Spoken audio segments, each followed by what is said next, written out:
My name is Patricia L Warren. I am a midwife, a public health nurse, and a registered nurse, and I work in the University College Cork in the School of Nursing and Midwifery. I'm a senior lecturer and I'm also Director of Postgraduate Education, and I also lead out in the maternal and child health research strand. I teach across the undergraduate and postgraduate programmes, both in nursing and in midwifery, and also in the master's and PhD research programmes.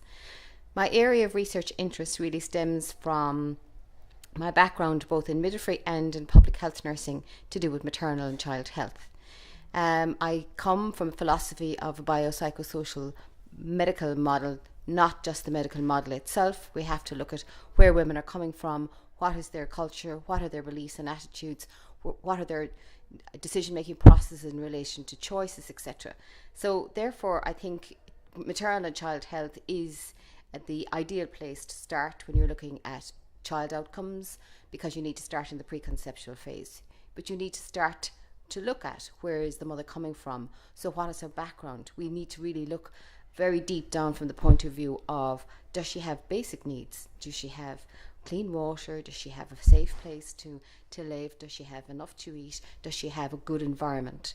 So when I started to research maternal and child health first, I really was drawn to the fact of having women have a very good experience of being pregnant, having a good experience of childbirth, and then good outcomes later on for both themselves and their children.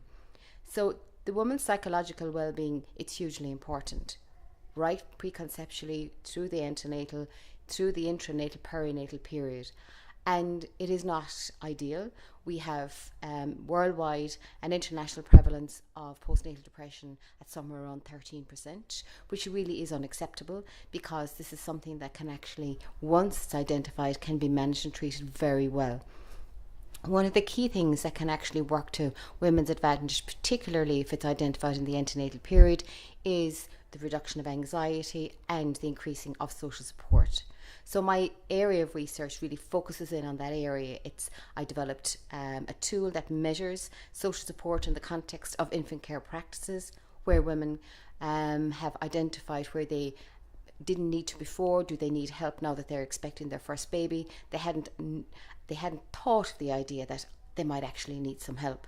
And what do they need help with? How do you manage a baby? If you buy a washing machine, you get instructions. How do you manage a baby? There is no instructions that comes with this baby, but you need support. You need people to encourage you, to appraise you for what you're doing. You are the mother, you are going to be intuitive, but you're also going to need some knowledge so that you can learn your skill, whether it's breastfeeding, whether it's handling the baby, it's bathing the baby. You're going to need some supports. Who are the best people to provide these supports?